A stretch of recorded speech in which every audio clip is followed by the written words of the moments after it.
This is an introduction to measures of central tendency.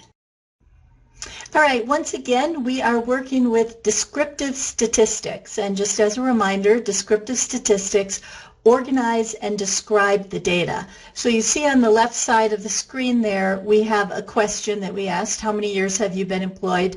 And we see the answers that all of the students gave us. Now again, the reason we do statistics in general is not just for the fun of it, but because we have questions that we want to get the answers to. So one question we might ask is, what is the average number of years that the students have been employed? And of course, the way we figure out average is we do the total divided by the number of answers.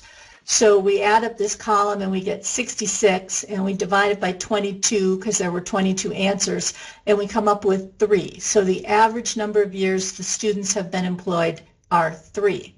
Now in statistics, we don't call it average, we call it the mean.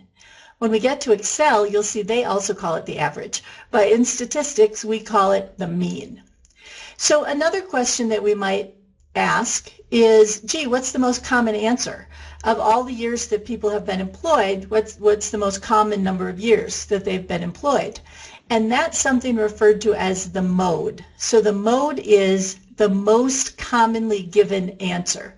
So here is a frequency table, and you see our answers, 1, 2, 3, 4, 5, and 2 people answered 1 year, 5 people answered 2 years, 8 people answered 3 years, 5 people answered 4 years, and 2 people answered 5 years. So we can see from the frequency table that 3 years, 8 people answered 3 years. 3 years is the most common answer.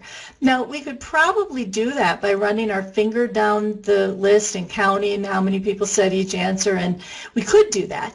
But fortunately, there's a way in Excel for us to just say, what's the mode? And it will just tell us, and we don't have to do it. Because it's not that big of a deal to run your finger and try to down a list of 22 answers and try to figure it out.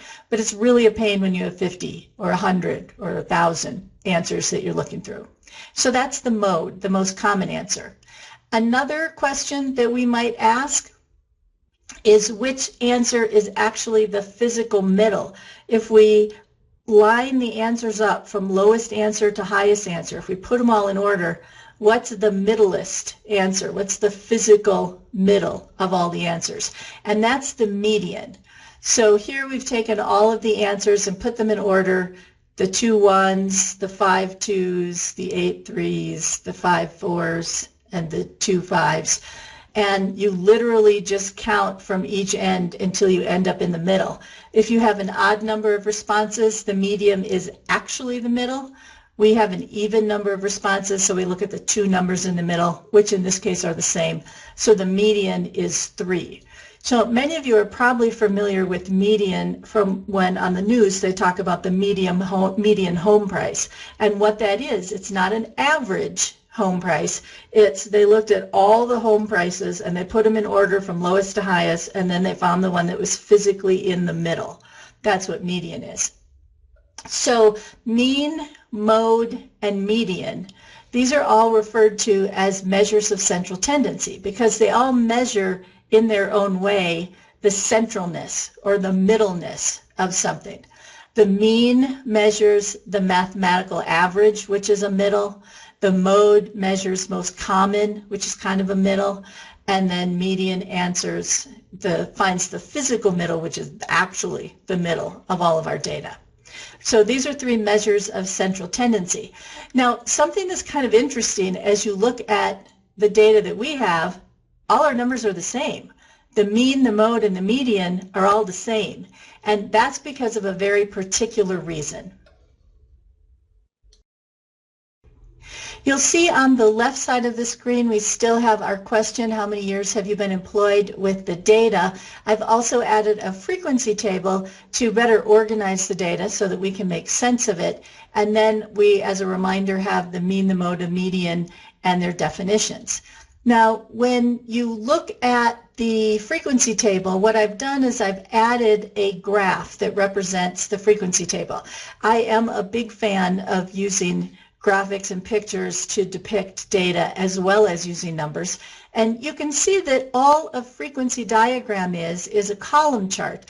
I like to think of it almost as if you're stacking up blocks. So I have 2 blocks in the number 1 spot. I have 5 blocks stacked up in the number 2 spot. I have 8 blocks stacked up in the number 3 spot, 5 in the number 4 spot, and 2 in the number 5 spot. So it's almost a physical representation of what the data is. And in fact, if I did make it out of blocks, I could just drape a piece of string over the top of it, and it would sort of take the shape of the blocks. Now, here's that same graph with the blocks removed. And that shape is very often how we see data portrayed. So when you see a line like that, all it's doing is saying there's data piled underneath this line. This particular graph is what's referred to as a normal distribution, or what people sometimes call a bell-shaped curve.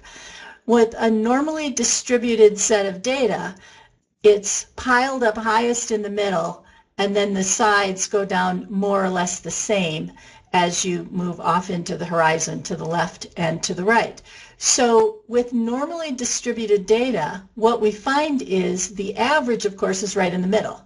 You can tell that's going to be the average. This graph is almost mirror images of each other on either side of this middle point. So that's where the average or the mean is. It turns out that when you're looking for the most common answer, well, the most common answer is where it's piled the highest, and that's also the middle. And when you look at the physical center, when it's in order from left to right, from low to high, the median, that's also in the middle. So whenever you find that your mean, your mode, and your median are the same, it means that you have a normally distributed set of data. You have a normally distributed curve. And this matters for 2 reasons. One is just interesting to know why your numbers are the same, but it's also true that there's some statistical processes that we can only do on normal distributions. That's not going to matter for us, but if you get more into statistics, it's going to matter to you a little bit. Now, let's take a look at some other data. So here is a new frequency chart, frequency table, and this time the data is different. So you'll see 0 people said 1 year, 1 person said 2 years, 6 people said 3 years, 7 people said 4 years, and 8 people said 5 years. So when we graph that, you see the data is bunched towards the right side of the graph. And this is what's referred to as a negatively skewed distribution. The mean is still in the middle. I mean, this is where the mean is, this is where the median is, but the most commonly provided answer is a little bit more to the right. So with a negatively skewed distribution, we no longer see all 3 of these things being at the same point, which is why it's useful to look for the mean and the mode and the median, because they're not always the same number. They're only the same number if it's a normal distribution. All right, let's do one more. Now this time when you look at that frequency table, you'll see that the answers are all bunched to the low end. There are 8 people who have been there 1 year, 7 people who've been there 2 years, et cetera, et cetera. So if we were to graph it, you would see now the answers are all bunched over to the left side, to the low end of the graph. And in fact, when we look at the mean and the median and the mode for these, you'll see that they're different than the previous 2 graphs. This is referred to as a positively skewed distribution. And again, the only reason that this matters is because when you get more into statistics, there are some things you can do with normal distribution that you cannot do with negatively or positively skewed distributions. Finally, I want to talk about measures of central tendency and variables. So you'll remember there are 3 types of variables. There are interval variables, which are actually numbers as we think of numbers. There are ordinal variables, which might look like numbers, but they're actually not true mathematical numbers. They can be ordered, but they don't have consistent values, and the biggest example of this is a Likert scale. And then we have nominal variables, where really, if there are numbers, they're just placeholders for names. They're not actually numbers as we think about them. So this has implications on which, if any, of the measures of central tendency we can use. So when you think about intervals, the real numbers, what we think of day-to-day as numbers, you can use mean, median, and mode, right? You can do math on on any of these. The best of these for non-skewed data, for normally distributed data, is the mean, and the best for skewed data are median and mode.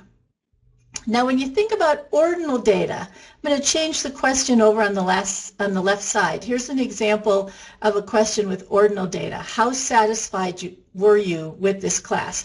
1 for very dissatisfied, 2 for dissatisfied, 3 for neither, 4 for satisfied, and 5 for very satisfied. So these are ordinal numbers. They can be ordered. We can realize that very dissatisfied is clearly less than dissatisfied, and that very satisfied is more than satisfied, but we don't know how much more. We don't have evenly spaced intervals between these numbers. So when you're looking at ordinal data, really the only thing that you can do is median. You're not supposed to do math on these numbers. And median is the only one of the measures of central tendency that doesn't involve math. Having said that, most people actually look for the mean on ordinal data. They try to average these numbers. And we're going to do some of that too, only because it's convention, because you'll probably be asked to do it at work. And then finally, we have an example here of nominal data. So the question is, would you recommend this class to someone else? 1 for yes, 2 for no, 3 for not sure. Now, these are numbers that cannot even be ordered. Right? Yes is not somehow less than no, which is less than not sure.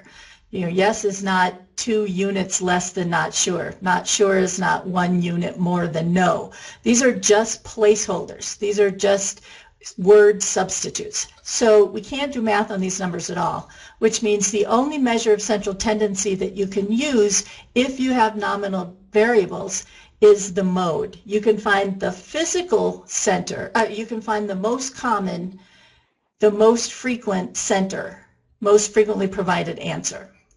So that's a little bit about measures of central tendency, a little bit about normal distribution, which is when your mean, your mode, and your median are the same, and how you can use these measures of central tendency with different kinds of variables.